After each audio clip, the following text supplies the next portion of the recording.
Marcus, who do you like in that AFC South the rest of the way? As you see the percentage chances there, the Jaguars and Texans there at 1 and 2. It's Houston. This defense is vintage, but not only are they vintage as far as stopping you, they turn the football over. Everybody gets excited about the pressures and the sacks and the plays that they make. Find me a hole. Find me something you can attack in the Houston Texans defense. It doesn't exist. The Houston Texans are the best comeback story in the NFL this year. They are sitting at a strong 8-5 record, riding a massive division-shifting 5-game winning streak, and have gone from the hopeless 2-4 abyss to genuine AFC South contenders in the span of only 7 weeks. To understand this season, you must appreciate the context. Just 2 years ago, this franchise was considered toxic, the bottom of the NFL, needing a full, painful reset. Then came the lightning strike pairing of head coach DeMeco Ryans and franchise quarterback CJ Stroud. They brought the team back to shocking relevance instantly, leading to a playoff berth and Stroud winning Offensive Rookie of the Year in year 1. Year 2 was more of the same, a divisional title and a playoff win, but the offense felt a little sluggish, bogged down by persistent offensive line issues. But year 3 was supposed to be the launch pad to the Super Bowl, and it started in utter disaster.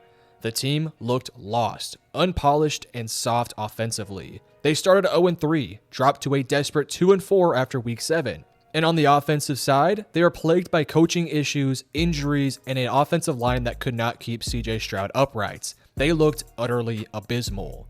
Meanwhile, the Colts were 6-1, the Jaguars were surging at 4-3, and the Texans seemed destined to implode.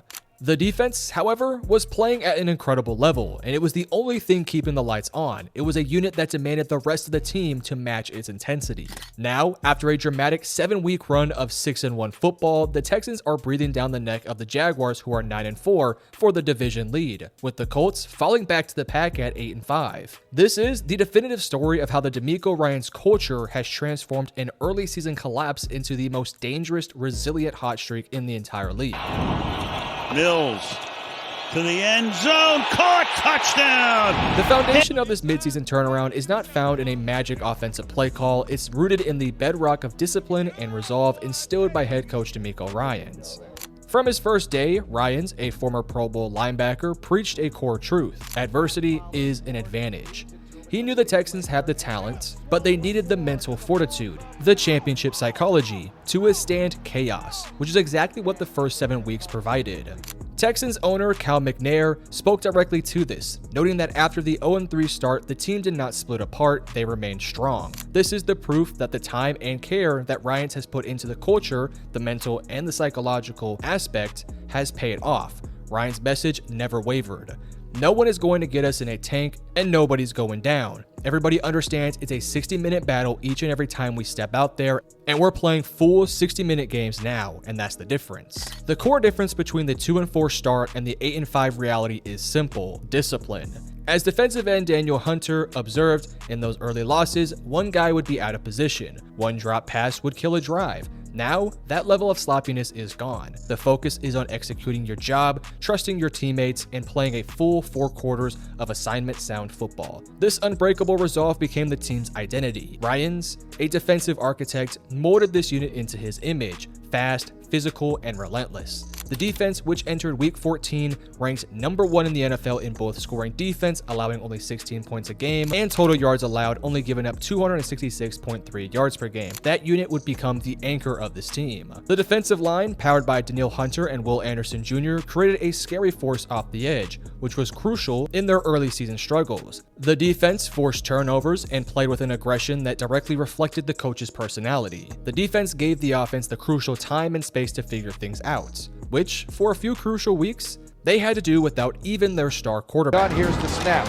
Davis looking, throwing right side, and caught Nico Collins. The true measure of DeMeco Ryans' cultural and psychological impact came between weeks 10 and 12, when CJ Stroud went out with an injury. The season, and the 4-5 record they had crawled their way back into, would usually implode. Instead, the Texans would go on to win 3 straight games behind veteran quarterback Davis Mills. Star wide receiver Nico Collins explained the Davis Mills effect. Every time Mills steps into the huddle, it's always calm. His calmness really calms everybody down. That's how you execute. This unflappable demeanor was the perfect antidote to the high-pressure situation. The most spectacular win of the streak came in Week 10 against the division-leading Jaguars. Down big in the fourth quarter, Mills went on to orchestrate a stunning comeback, culminating in him escaping pressure on 3rd and long and scrambling into the end zone for the go-ahead score. That 30-29 win was the definitive proof of the unbreakable resolve that DeMeco Ryans demands. Mills' success wasn't about statistical dominance, it was about complementary football. He protected the ball, they played efficient football, and allowed the dominant defense to continue to work. Winning 3 straight games with a backup quarterback was a championship-caliber feat that validated the coaching staff's entire process. Here's the snap from Andrews. Mills fakes the give, throws right side, caught! Touchdown, Christian Kirk! The Texans score!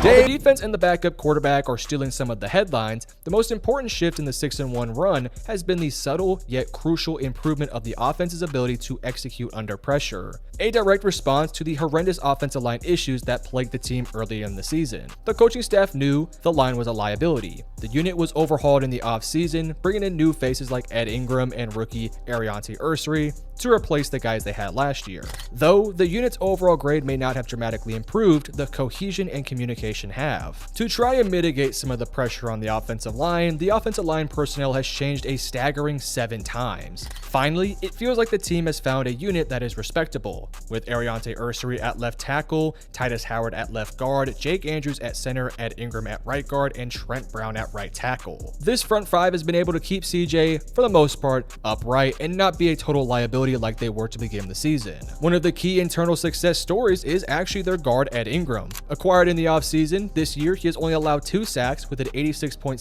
PFF run blocking grade and a 58.4 pass blocking grade. For some statistical proof of the turnaround of the offensive line, in the first 4 games of the season, Stroud was taken down a total of 10 times. Since then, Stroud has only been brought down a total of 12 times. The offense is not trying to be the highest scoring offense in the league. It is striving to be the most efficient, protecting the ball and delivering timely strikes. This commitment to efficiency is what allowed them to succeed even during the Davis Mills stretch. The run game has been more steady, with rookie running back Woody Marks playing a bigger role and helping to give CJ Stroud some relief. The climax of this incredible 5-game winning streak came in Week 14, a primetime clash at Arrowhead Stadium against the 3-time reigning AFC champion Kansas City Chiefs. This was the moment the unbreakable Texans culture delivered its defining statements. The Texans walked into a hostile environment and delivered a punishing and definitive 20-10 victory, effectively ending the Chiefs' division title hopes and catapulting Houston into the top tier of the AFC playoff picture. The game was a defensive masterclass. They would go on to suffocate and harass Patrick Mahomes from the opening snap.